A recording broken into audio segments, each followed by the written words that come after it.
Good morning, good evening, good night. Welcome to the show, what a wonderful delight. Potsy and T-Rods, better chop up on the mic. Just sit back, have a laugh, catch a vibe, and enjoy the ride.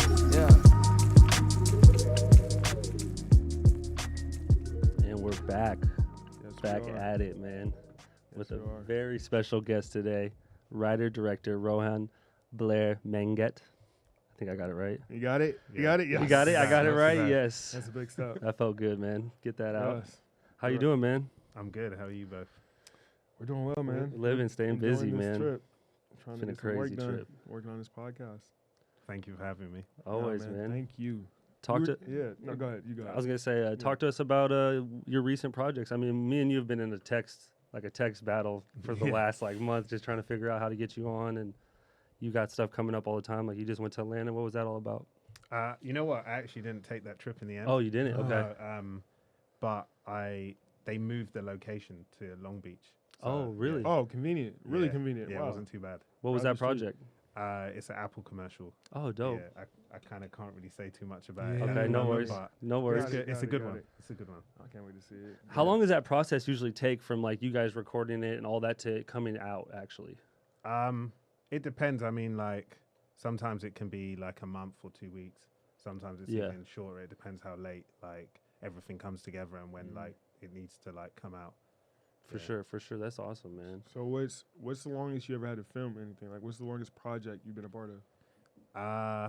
I've been making a documentary for 7 years, and we're still making it. Really? Yeah, Can you talk about that one?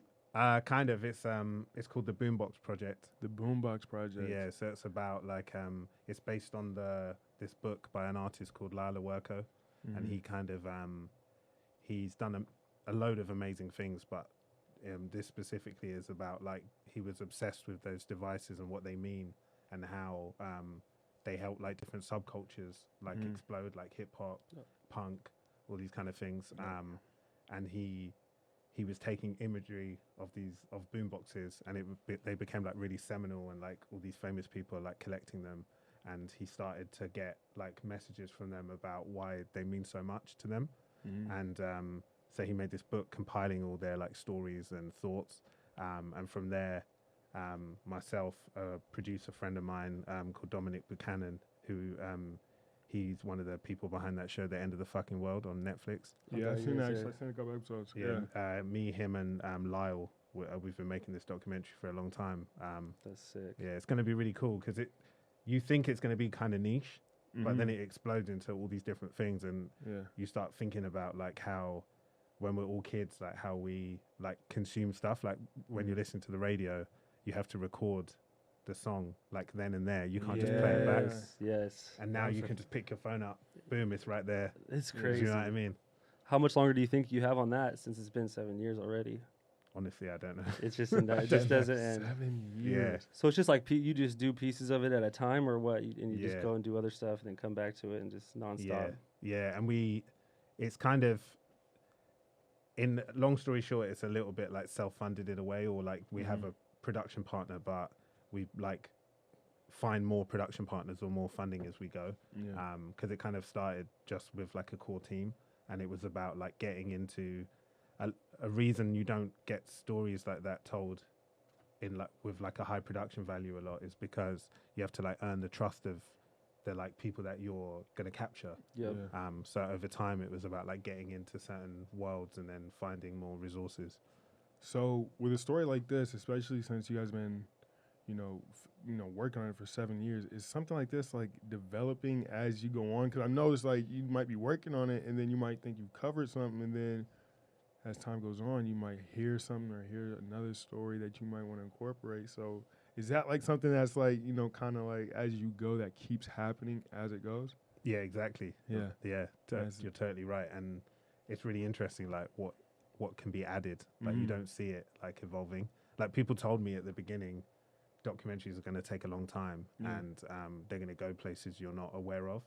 And I was like, yeah, kind of thing. But I didn't really know what I was getting myself into. And now 7 years later, is this it's probably after 7 years of doing anything, that has to kind of resonate and kind of become a part of you. You kind of have to start, because diving into anything for 7 years, especially a documentary, because I know when we're watching documentaries, by the end of that hour and a half you're watching it, you felt like you just dove into a whole nother culture. So I can't imagine filming something like this for 7 years.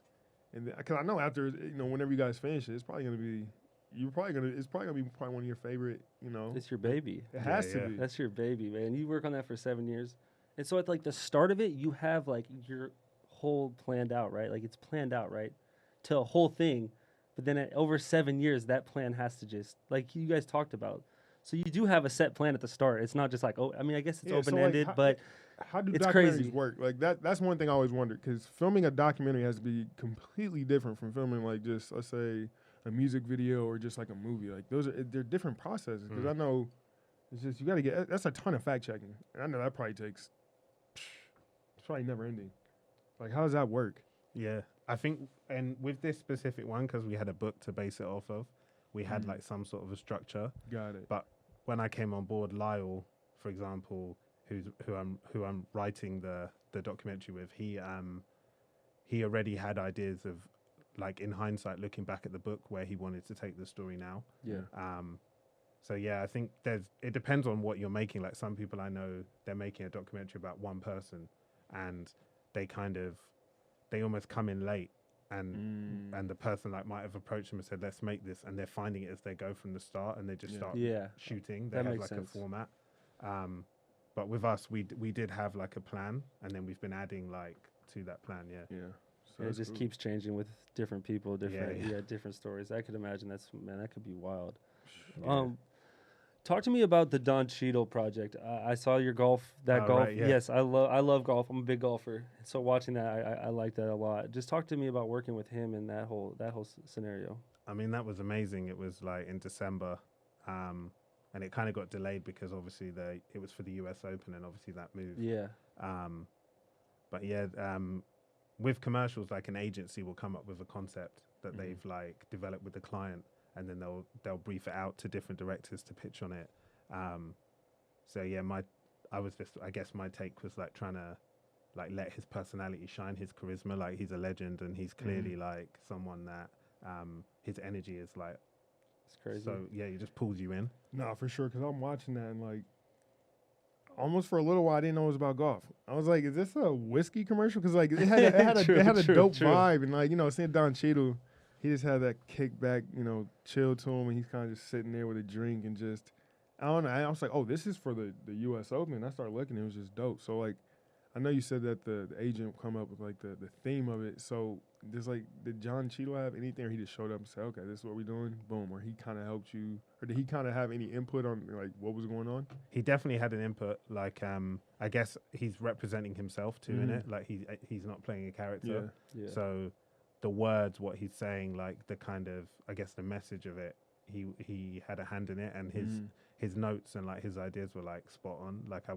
was kind of, I wasn't surprised, because the kind of movies he's been in, and like he's directed he's as been well. acting, Like, directing forever. Yeah.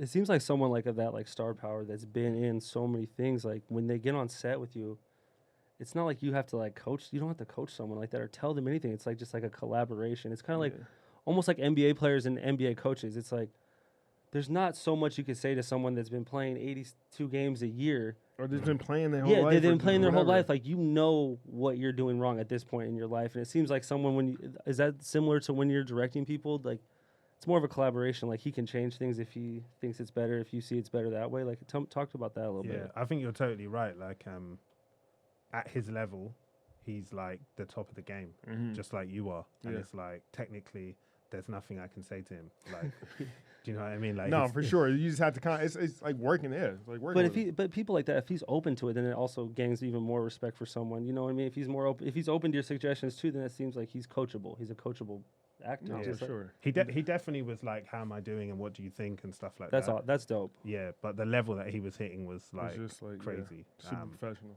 Yeah, it was weird as well, because the DP, the cinematographer, is like this legendary cinematographer called Robert Elswit, and he shot like Boogie Nights. He shot like Michael Clayton. Like, I mean, I could go on all day about the kind of. He shot the models on the Empire Strikes Back for example, Really? like when he was like younger. Damn. That's super dope. Yeah, so I was kind of, if I'm honest, like, He's like a legend. I was kind of nervous because I was working with Oh, him man. and Don, and they've worked on movies together. Oh, Yeah, it was cool. It was amazing. so that, Yeah. that must be dope, man. Yeah, that turns out great. I like that. Okay, a lot. so- Thank you. I know you probably filmed and directed a ton of work or pieces and movies and this and that, but if you would, who is like you can't even have to say names, but have you ever worked with an actor who was like hard to work with? Yeah, you ever having like crazy or musician or Or anyone. musician. I mean, Yeah, has like, that ever been- certainly. Yeah, and like musician or actor. What's tougher?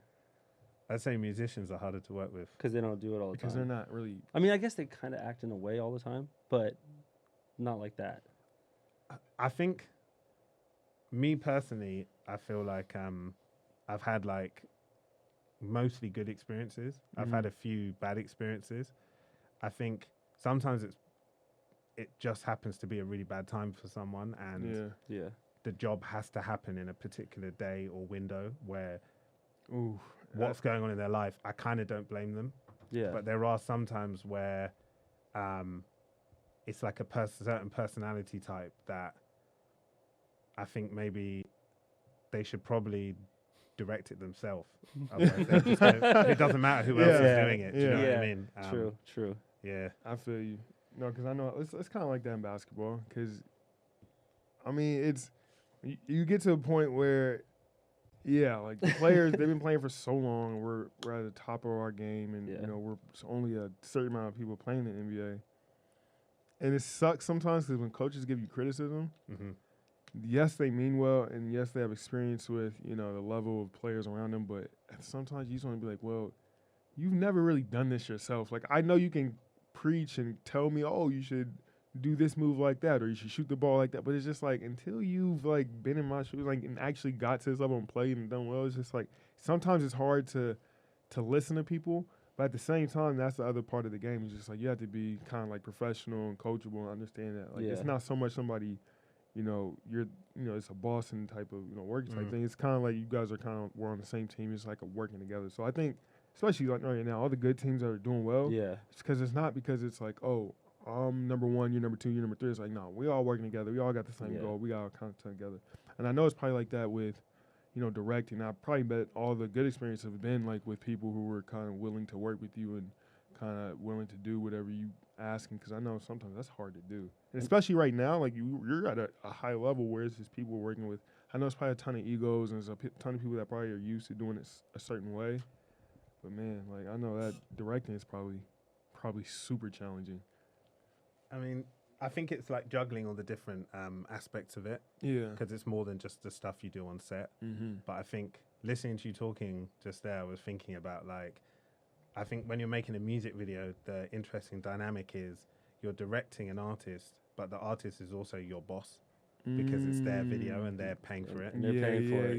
Yeah. Okay, that's good. That's good. Talking about the music videos, we watched the Jay-Z, Damian Marley one. To talk about that video and how that all came apart.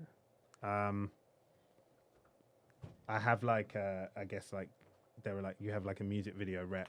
So through like my rep at the time and a kind of a commissioner for the project who was like it's their job to kind of find directors.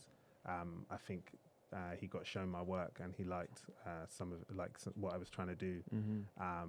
And at that time the album was kind of a secret. And so I couldn't actually normally they'll send you the song on like a link and you can just keep playing it and write an idea.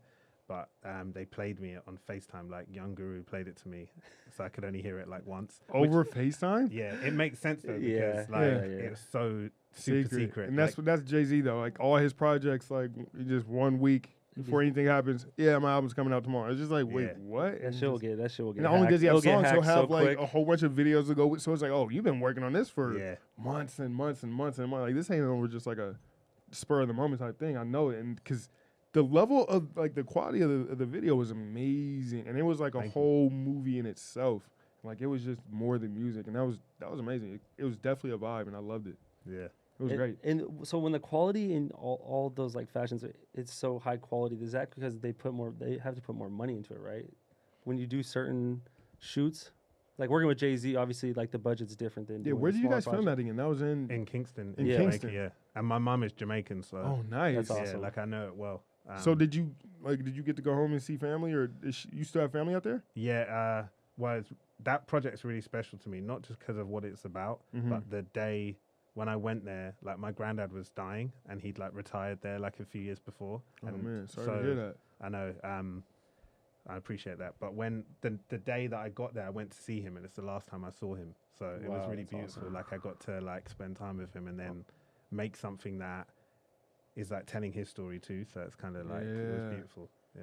Oh, that must have been dope, man. Talk about Yeah. working with Jay-Z, man. How's that? I mean, I love Jay-Z fan, big Jay-Z Yeah. fan. What's he like? I know, it must have been He's dope. amazing. He's very, very intelligent, very sharp. Yeah. He's like obviously like an incredible artist, and what I really appreciated was when I worked with him, it was definitely like the biggest opportunity I ever had, Mm-hmm. and some of the people that were also making videos for that project, or I was pitching against to make that video. I appreciate that he gave me a chance. Like he saw what I was trying to do and he saw something in me and he said, no, I'm going to give you this opportunity. And then when we did work together, it's one of the best collaborative experiences I had. Like he really trusted me to do what I do and what we discussed and like Yeah. developed together. And I think it shows in the video, like it just all clicked and like he really supported it. And I was like, it was just an honor to work with him, to be honest with you. Yeah, that was Yeah. amazing. That's awesome. How bro. long was that shoot? Like 4 days. Really? Just 4 knocked days? It out. Yeah. You only there for 4 days? Oh my god! Yeah. That's Damn, it crazy. looked like he was there at least a week. I was like, but damn, How much 4 are you days? filming in those 4 days then? Like all the time. The whole time. Yeah. The whole time. Yeah. And what was the total time on the video again? I don't remember. It's like 7 minutes. Yeah, Yeah, it 7 was- minutes. yeah. Okay, yeah, that's crazy, So- man. So you're filming nonstop. So I'm guessing it's not really like. I'm guessing there's times during the filming where you're like, okay, we're gonna do it this way. We're gonna set it up. And I'm sure there's other times where it's just kind of candid and you're just kind of following him and trying to capturing the moments. Like, which more like how much of that was like planned and just kind of like, all right, just follow him. I think it's a mixture. Like it's interesting that you pick that up because I think my particular style, like the way I started, like I used to do everything myself and I didn't really have any budget. So everything I did was based on real life. Yeah. So I was always trying to make something natural look like cinematic. Yeah. So with this particular project, I like had a plan of like, I know this area is a key area for the story because it's where like Bob Marley is from. Mm-hmm. So it's like you're following like this idea of legacy of like Damian Marley following his father's footsteps. So then it's like when you're walking around the area, what route do I put them on?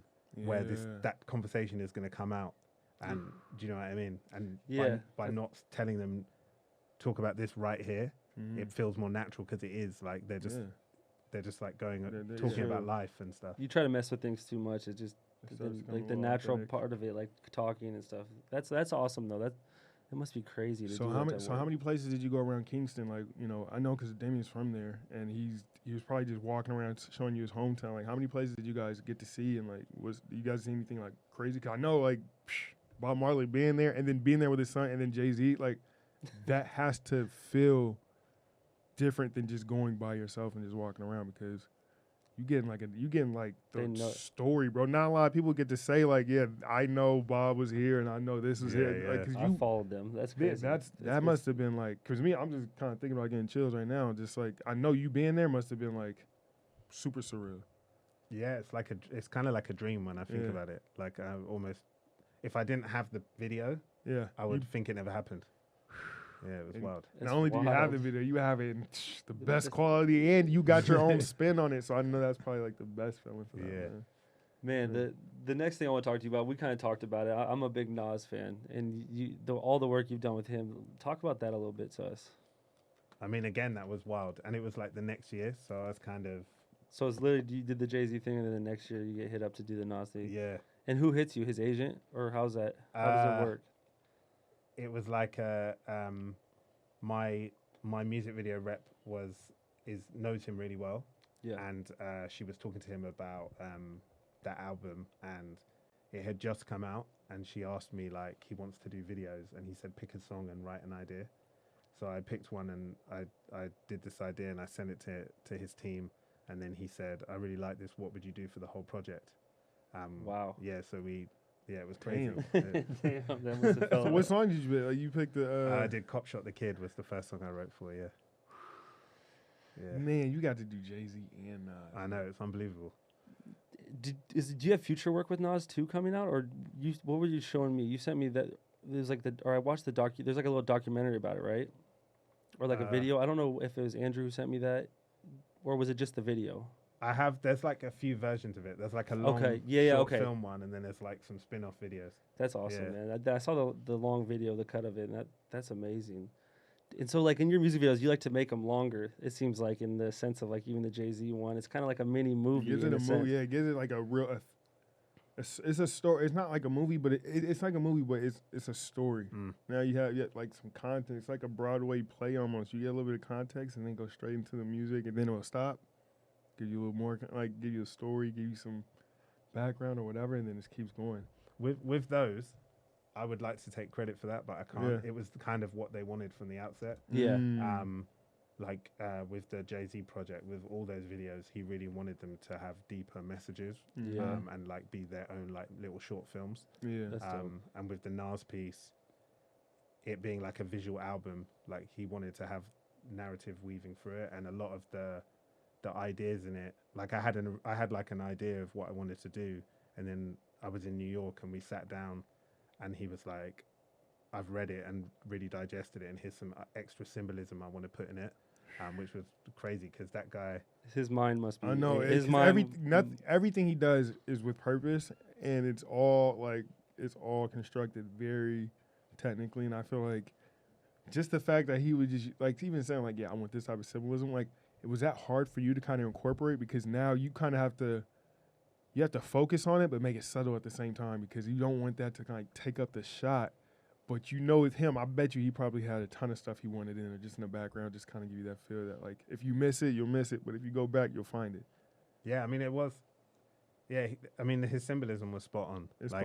He's a real, like, I could sense this in his lyrics anyway, like, being a student of him for, like, most of my life. Yeah. But his knowledge of history is, like, crazy. Oh, I mean, his lyrics. His lyricist is he's crazy with the words. Man. Yeah, so I grew up like I was Jay-Z was I grew up listening to Jay-Z, but not as much as I did like let's say other artists at my time. Because like, when we were growing up, like Lil Wayne was a hot artist, and that is a completely different style of rap music than Jay-Z. Like Jay-Z is, I feel like he was more intellectual, and he kind of gives you a message behind each rhyme. So when I got older, and especially when I got into the league, a lot of my teammates were like much older than me. But they all listened to Jay-Z, and they always thought I was a young guy just listening to Lil Wayne and Drake and whoever else was coming up at the time. But, like, I'll never forget, I was hanging out with one of my old heads in the league, and we literally listened. This is like when Magna Carta dropped, too. Mm-hmm. Yep. And we literally just was chilling in his backyard one summer just listening to the entire Jay-Z album. But it was weird because he was breaking it down to me in, like, deeper way. And he's giving me history of, like, all the albums starting with like a Reasonable Doubt, you know, what that means. And every lyric he came out with, he was just like pausing it, giving me a little history lesson. I'm just like, is this like Jay-Z is like, is this really what everybody's hearing? Because I just felt like, you know, you listen to a song, you just listen. But I was like, if you listen to Jay-Z, it's like deep. every song is like a work of art, and it is deep if you really listen to it. And you can get stuck up for a long time. So like, I know, you know, listening to him is one thing, but trying to work with them to get all that message in there visually so the people can pick up on, that probably is. Yeah. Imagine the same with Nas. I mean, their lyrics are crazy, man. You listen, like, what's your favorite Nas song? That's tough. I mean, I guess if you put him on the spot. What about album? What about album? I know what my favorite Nas song is. Oh, what is it? It came to me. It's he has a song called Stay on the album, like maybe like 2 or 3 albums ago. Okay. Did he just drop a new album too? He just dropped the album. Have you heard it? I was listening to it. I heard a few songs that were like but yeah.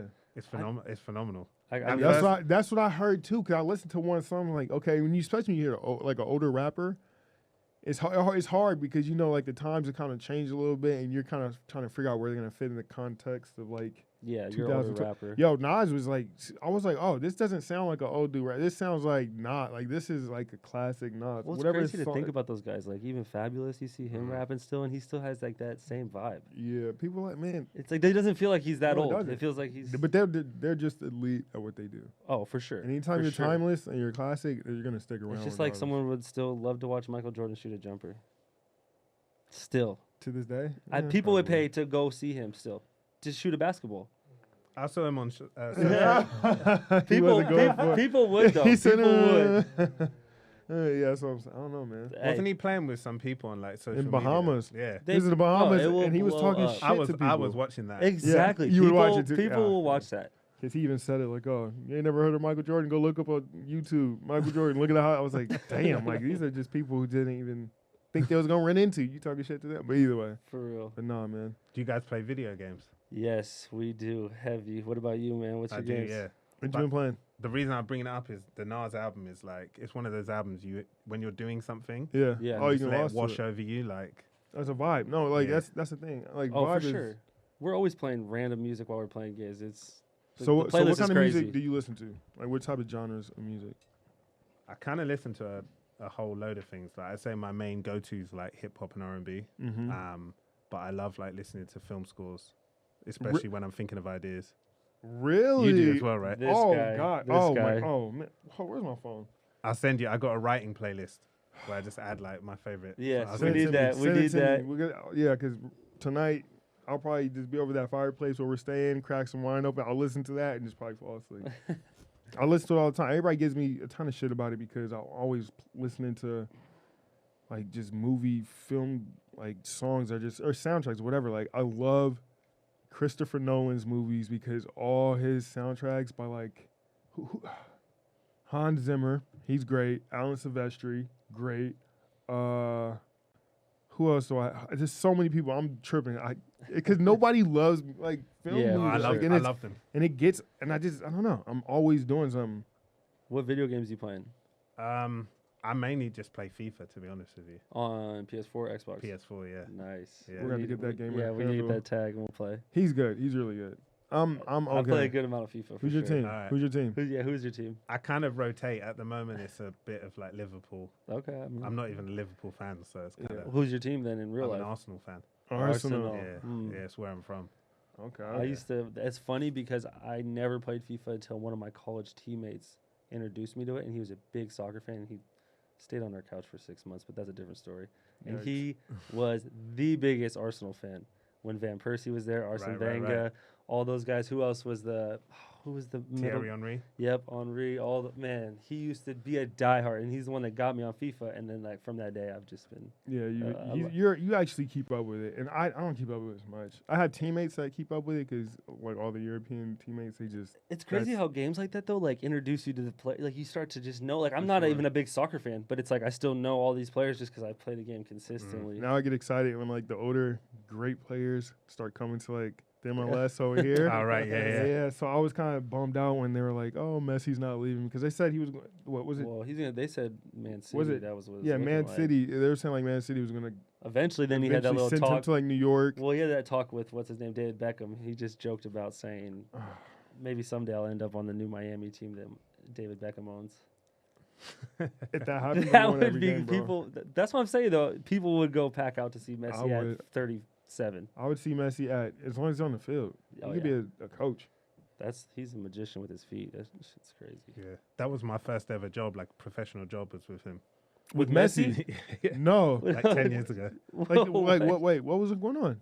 Give us the story. What Yeah, happened? give us. I was like making stuff with my friends, like just shooting stuff on a camera, and a lot of them had like Adidas kind of partnerships or Adidas. Yeah. Kind of, and I joined this production company. I didn't even know like about that kind of world. Mhm. But they saw my work and they said, "We'll represent you. We can get you bigger things." So like maybe 2 weeks after joining them, they were like, "We have this film. Messi's going to come to London as a surprise. He's going to land on a field and play football with a load of kids." I remember this. Wait, so Have you 2 seen weeks. it? Yes, Yeah. I'm pretty sure I've seen this with Messi And with he playing gets with little mobbed kids. by Yes, everyone, yeah. yes, I've seen this. Yeah.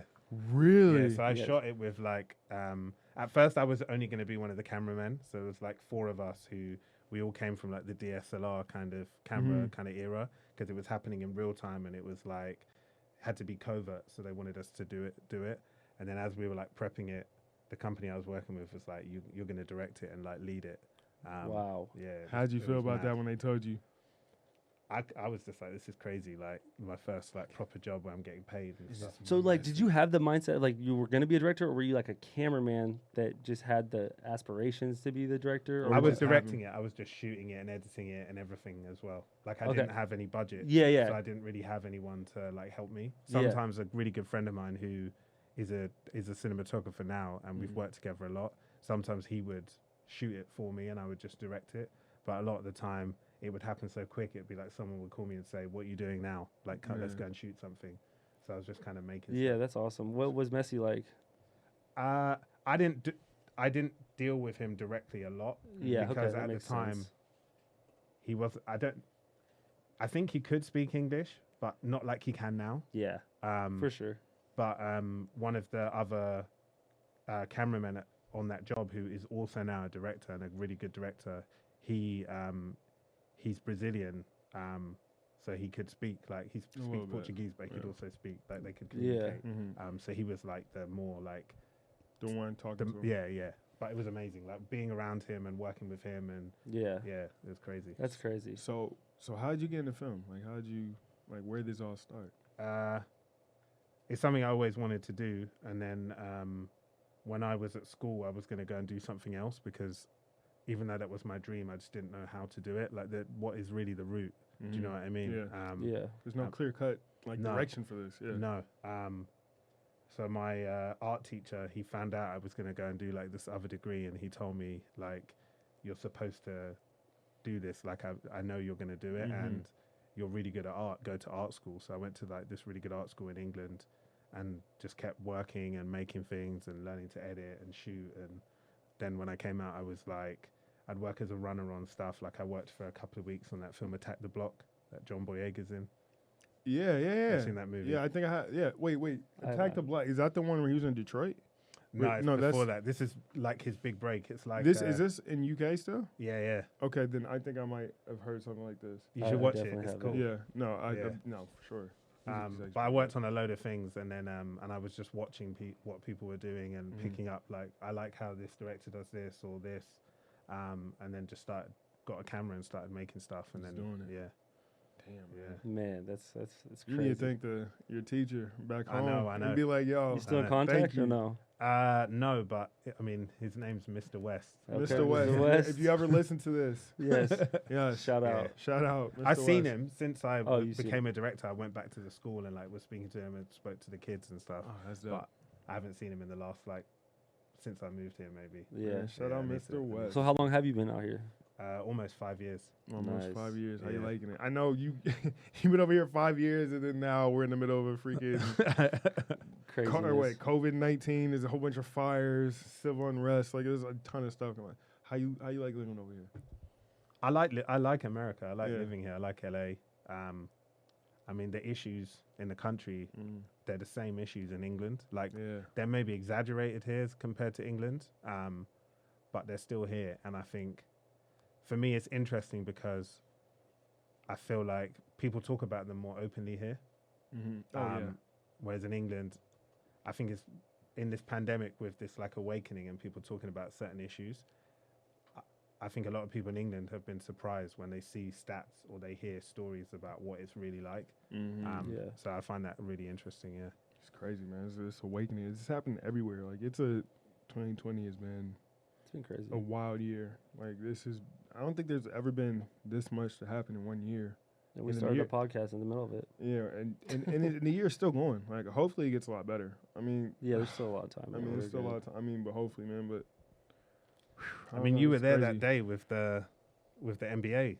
Yeah, with the when they took the high. Yeah. 2 times. That was his team. That was against your. They didn't come out on the court. Yeah, that was crazy. And the whole reason why we even came back to the league is just to bring awareness to the whole movement and just bringing that conversation to the forefront of like every topic. But it was wild. Like since we got to the bubble, we were just working nonstop. Like we literally got there, you start practicing, and then, I mean, it was probably, I think when we first got there for that first week, it was just practice, and then you get one day off, and then you go a week straight, and then you go one day off, and you get a week straight, and then when the game started, then you go every other day. So it didn't really feel like we didn't have any time to like kind of slow down and kind of think about anything else, because you just, I mean, as soon as I'm done with practice, man, I go take a shower, I'm in my room, and I'm just waiting to go back to practice the next day. So when all the so like, you know, when all this happened, it was wild, man. When they didn't show up, like, we had no idea. Like, That's crazy. I mean, yeah, like we With saw no we had idea. saw the videos and Yeah. we saw the shootings, and so like I mean, usually like the teams and like the GMs in the front offices, they'll talk if, you know, a team is planning to do something or trying to take action. They'll let the other team know, but this thing was kind of so spur of the moment. Like, when we went out there to warm up, and it's weird, like when we got to the gym, we saw them shooting around on the court, we saw them out there, but when we went out there for the game, like, the clock just started ticking down. It started getting lower and lower, and at some point we were just like, all right, something's weird. Like, there's 10 seconds. It's like 10 minutes to go. They're not out here. Something's going on. And then they told us, and then that day was crazy. It really shut the entire league down for like, what, 2-3 days? I think it was And longer all than the other that. sports as well.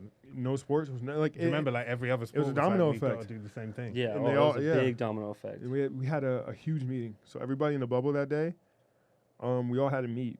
And when we were in there, we were just pretty much talking about, like, okay, what are we going to do? Like, are we going to stop again? Are we going to take action? Like, what are we going to do? Because, I mean, it's tough because we didn't have a plan of what we were going to do, or even a reason as to why we had stopped the playoffs. So I think everybody was just kind of all over the place. Well, it's tough when the first team did it, But they no did one it, else knew. and 'cause nobody then knew. Like you said, it's a chain of events, and then you guys are all there, and it's like, well, it started with this one team. It wasn't like we had and then you had to talk it out, which is good. You're It making was your response afterwards, aren't you? Like, exactly. Yeah, and so that's the thing. We were like, okay, look, it is what it is. Now we have to like tell people, like, we have to give a proper response, or we're gonna like look stupid and just look like we just did this for attention, and it was just like that's not the plan. So yeah. there was a ton of ideas. There was even an idea. There was an idea that we were gonna tell the owners to get all the teams like private jets and then fly out to Wisconsin and then just do the protest, like all the teams. And it was just weird because I was like, okay. That'd be I was like, look, we understand, like, get it. We're all on the same page. Like, we all want to help. We all want to do, you know, what's best.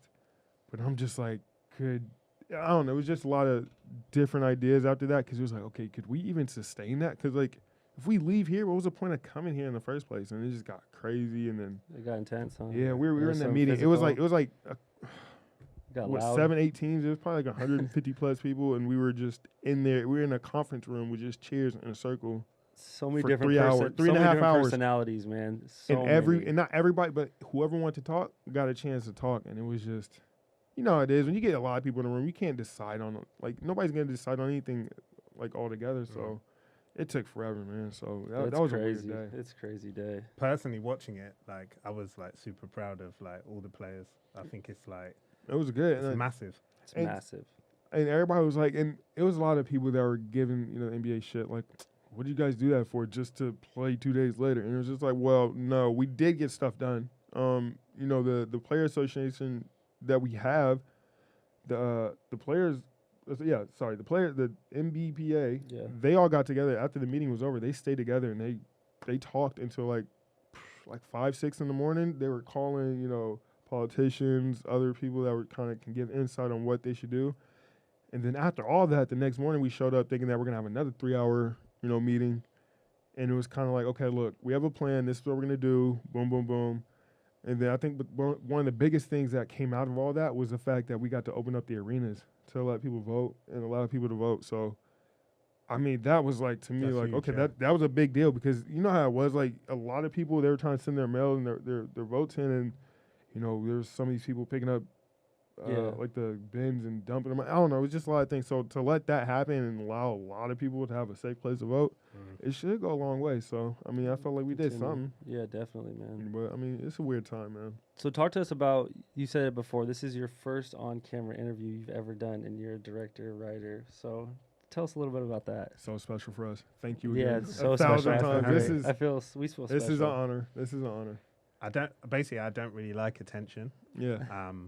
And I think that's why like 2 of my brothers are actors. Oh, and I really? think, yeah, I'm not an actor for that reason of like I'd rather be behind the camera and Yeah. the focus is on someone else. I've done like a podcast before, but it wasn't filmed. It wasn't film. So Yeah. like, yeah, well, I kind of And this is like crazy I because said, it's if like it- our third one being filmed ever. Yeah. yeah, So this is like, damn. Yeah. It's Yeah. We're off crazy. to a really good start now. Like we gotta find a way to take it higher than this. Yep. It's a big deal. I've been listening to your podcast. I like it a Oh, lot. thank you Thank so you, much. man. We appreciate it, Yeah. man. We've been keeping up on your work for sure. Yeah. Yeah, But always. like I said, if it wasn't you, I probably would have said no. That means so much. So talk about when you guys first met and how that you guys talked about it a little bit before. Yeah, we no, got we on met there, in but LA. So, where was it? We were at the How nice long? guy. Nice guy, yeah. The nice guy, yeah. Was that 5 years ago when you first came here? It's Nah, like three or four, maybe 3. Yeah.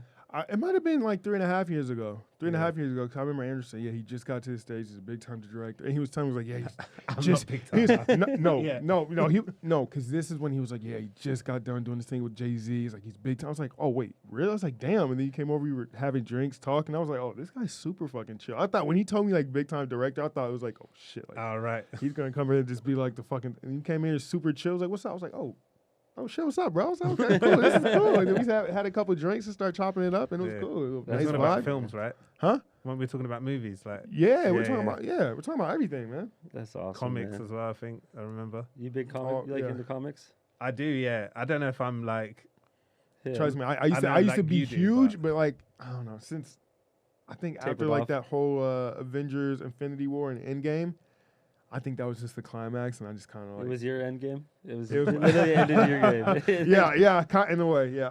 Don't get me wrong, I still love comics. I'm a big Marvel DC guy. But yeah, man. After that Endgame, it was just You what need a 10 break. years, 10 years of just watching anticipation, just waiting and just wait. I need a break. I need to separate. I can't. It's You too like much. you like Avengers? I do, yeah. What was your favorite movie then with that one? You liked Infinity Wars, wasn't it? Better than Endgame, or would you? I thought you told me that one time. Yeah, Infinity War. Infinity War is probably in terms of just movies, it's a really good movie. Yeah. Not just It is a good superhero. movie, yeah. What about you? Like, It's I loved it. unexpected as well. I did not, because everybody thinks of, and for me, I kind of saw it coming. I knew that, the MCU movies were like really, really, they were well put together. But when you tell people like, oh, I'm into these superhero comic movies, and they're just like, oh, okay, so you're into that, that little kid yeah, stuff. you're Yeah. a child. But yo, like, I'm telling you, there's a lot of those movies where they trigger your emotions. There's great acting. They have Well, it's- great actors. Yes. Uh, Unbelievable actors in it. Come on. It's, Oh man, bro, say they little were, kid stuff. This is No, we have this adult was it made me. superstars in That's this. what I'm saying. It made me feel like not a kid, but it felt like I was old enough to understand like these emotions are really fucking with me, and like I feel like in those two as well, Infinity Infinity War War? and Endgame, you Oh. really Yeah. see how good the actors are because Yeah. there's For some deep sure. scenes in those. oh, just the fact that Robert Downey Jr. he died in that movie, and you might have thought somebody really died if you didn't see the movie and hopped on Instagram, and then you're seeing all these people, with Tony RDJ, and just it looked like he might have passed away, and I was just like, damn, Yeah. like you really connected with these characters over 10 years. I was like, I'm 29 now. I was 18, 19 when these movies started coming out. So Yeah. I'm sorry. This is I something mean, I helped. you spoiled it for me too. Thanks for that. I mean, You told didn't. me- You never watched them. No, You ever watched them? I watched them, but yeah, it took, I was that guy. I'm reading. I'm finding scripts online, deep online Oh, somewhere, he's trying to reading like spoil it. screenplays. He's trying to and- spoil his. I had all my. I knew the whole plot of the movie. Before you saw it, I was. Oh, no, if no. I don't see a Fanboy, movie, big fanboy if over I don't here. see the movie within like a week or two, he will just naturally spoil it to me. Like Star Wars, he told me everything that happened in that before I could even go see it. Yeah. that was a big deal. Avengers, he's like he died. Wait, You know who died? And don't I'm tell like, me what happens in Tenet. Then I haven't seen it yet. he's seen I'm- that. I haven't seen that. I'm not. I won't say anything about Tenet. I think I figured it out from the trailer, but Please tell me. I won't say anything. If I won't spoil it, I just want to hear Keep which. your Cause it's emotions a weird. aside. It's very. when I was watching the trailer, they show you what looks like the same scene. But when I was watching it, the main character was moving in two different, or things around him were moving in two different directions. So I was thinking they're going to go, at some point in the story, they're going to have to use that inversion or whatever it is and go back through what they've seen, what you've seen. Yeah. Hey man, I have to go watch it again. I'll tell you that. I have to see it again. I don't want to spoil it in any kind of way, especially for anybody that hasn't Is it seen good? it yet. Is it good? Can you at least tell us that?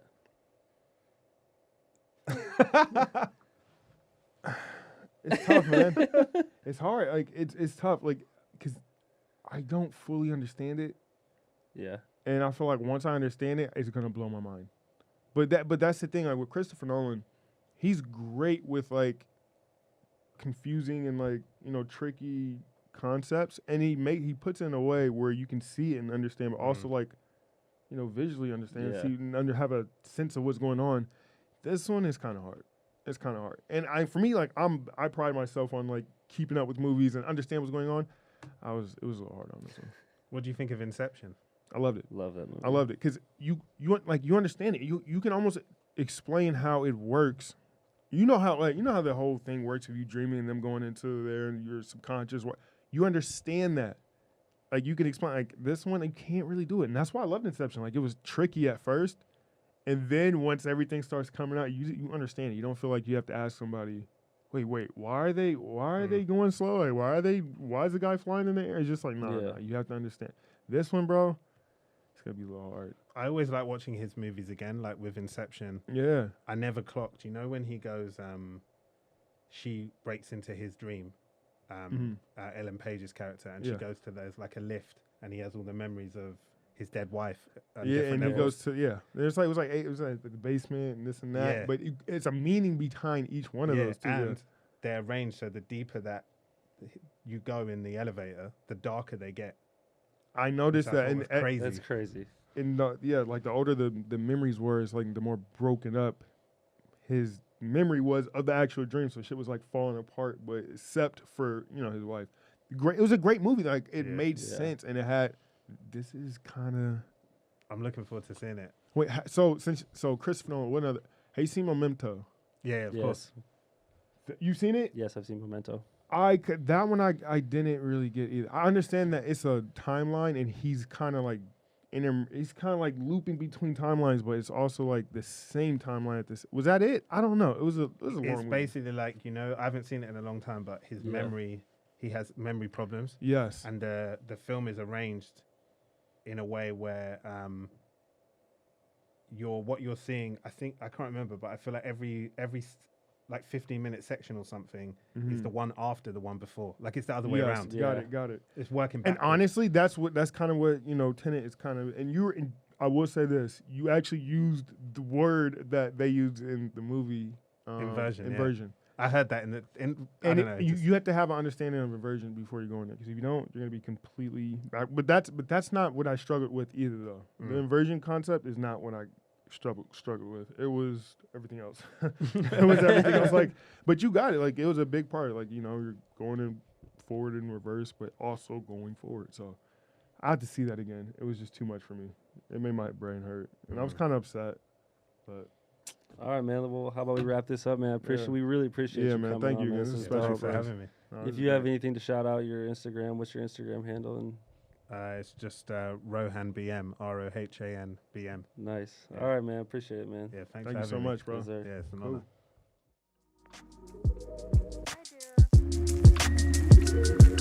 Good morning, good evening, good night. Welcome to the show, what a wonderful delight. Patsy and T-Ross better chop up on the mic. Just sit back, have a laugh, catch a vibe, and enjoy the ride.